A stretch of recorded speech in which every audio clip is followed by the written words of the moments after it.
నా కార్యకర్తలు వాళ్ళకి లీడర్‌గా ఎట్లా ఉండాలని వాళ్ళని తయారు చేసుకున్నారు. బేసిక్‌గా ఇక్కడ ఒక మీకు చాలా బాధాకరమైన విషయం. చాలామంది మిమ్మల్ని అడిగే ఉంటారేమో, మళ్ళీ ఒకసారి గుర్తు చేస్తున్నాను. ఆ రోజు ఒక కేసులో మీరు అరెస్ట్ అయ్యి జైలుకెళ్ళిన సందర్భంలో పసిబిడ్డ, బహుశా రోజుల బిడ్డ అని ఉంటాడు కదా బాబు. ఇప్పుడే డెలివరీ అయ్యి కూడా కొద్ది రోజులైనట్టు. మీరు జైల్లో, బాబు బయట. ఆ దృశ్యాలు కూడా మేము అప్పుడు చూసాం. బిడ్డను బహుశా మీరొచ్చి చూసి వెళ్ళటం సంథింగ్ ఏదో చూసేది. ఆ నిమిషాన్ని అనిపించిందా మీకు? ఎందుకు ఇలాంటి పరిస్థితిని ఫేస్ చేయాల్సొస్తుంది అని, తట్టుకోగలమా అని, బిడ్డకు దూరమై జైల్లో ఉండటం గానీ? ఆహ్, అట్లా కేసులు పెట్టడం వల్ల నా కొడుకు దూరమైనాడు.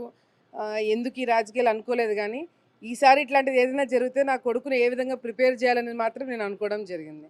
ఎందుకంటే నా కొడుకు దూరం అవుతున్నాడు కాబట్టి నేను రాజకీయాలకి, కార్యకర్తలకి దూరంగా ఉండి, నా కొడుకు ఫ్యూచర్ గురించి ఆలోచించాలా, నా బాధ గురించి ఆలోచించాలని అనుకోలేదు గానీ, తప్పకుండా రేపొద్దున నా కొడుకు ఇవన్నీ చూసి అర్థం చేసుకుంటాడు.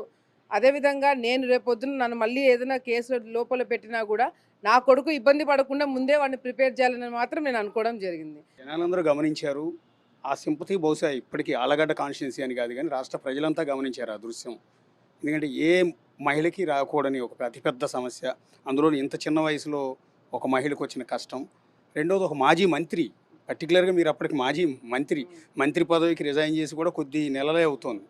సో, అలాంటి మాజీ మంత్రికి ఇంత దారుణమైన పరిస్థితొచ్చింది. అంటే ఈరోజు రాజకీయాల పరిస్థితులు హుందాతనం ఎక్కడున్నాయన్న?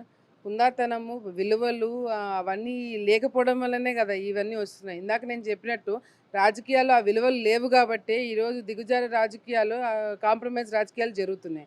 ఆ కాంప్రమైజ్ నేను చేయట్లేదు. నేను ఎక్కడ గూడా నా సెల్ఫిష్‌నెస్ కోసం నేను కార్యకర్తలను బలి చేయట్లేదు కాబట్టే గదా! ఈరోజు కేసులు పెట్టి నన్ను లోపల పెడుతున్నారు. ఎంతమంది లోపలికి పోయినారు? వాళ్ళందరూ కాంప్రమైజ్ కావట్లేదే కాబట్టే కదా! ప్రతిపక్షం నుండి లోపలికెళ్తున్నాను. ఇప్పుడు ఎన్నికల క్యాంపెయిన్‌కెళ్తున్నారా మీరు? అవును. ఒకసారి మీతో పాటు మేము కూడా రావచ్చా అండి? డెఫినెట్‌గా రండి. అన్నీ మీరు కూడా కార్యకర్తలని కలవండి, చూడండి.